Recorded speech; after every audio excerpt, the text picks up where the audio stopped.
بسم اللہ الرحمن الرحیم۔ ایک مرتبہ اللہ تعالیٰ نے ملک الموت سے پوچھا کہ تم نے بے شمار روحیں نکالی ہیں، 3 رات یہی کام ہے، بتاؤ کہ کبھی کسی کے روح نکالتے ہوئے رحم بھی آیا؟ فرشتے نے عرض کیا کہ صرف 2 آدمیوں پر آیا۔ اللہ تعالیٰ نے فرمایا کون ہیں جن پر تم کو رحم آیا؟ فرشتے نے کہا کہ ایک مرتبہ ایک سمندری جہاز میں کچھ عورتیں اور بچے سوار تھے، طوفان آ گیا اور جہاز ڈوب گیا۔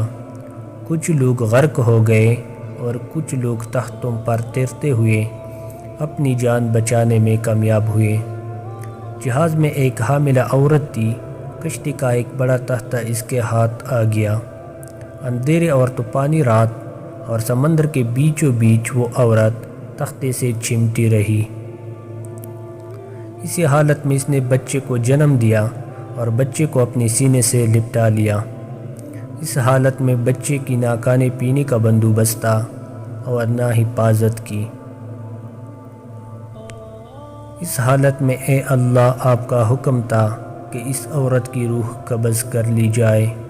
اے اللہ میں نے روح تو قبض کر لی، لیکن آج تک رحم آتا ہے اور یہی سوچتا ہوں نہ جانے اس بچے کا کیا ہوا ہوگا۔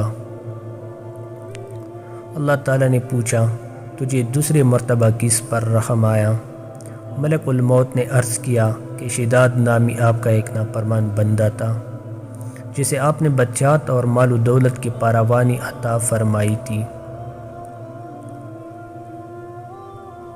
اس نے کہا میں دنیا میں جنت بناؤں گا۔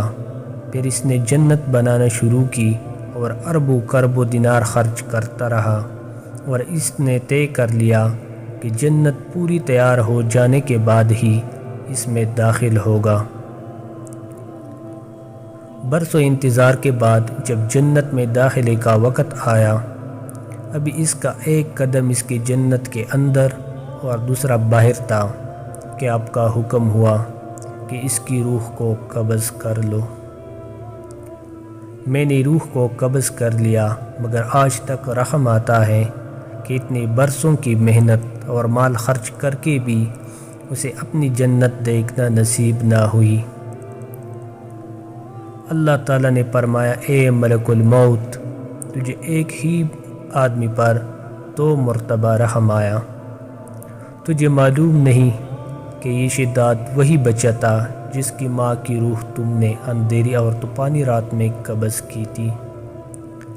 ہم نے اپنی رحمت واسعہ اور شان ربوبیت سے اس بچے کو بچا لیا اور پال پوس کر پروان چڑھایا، اسے ذہانت و فطانت دی، صحت، طاقت اور عزت عطا کی، یہاں تک کہ بادشاہ بنا دیا، اور جب بادشاہ بنا تو ہمارے مقابلے میں جنت کی تعمیر شروع کر دی۔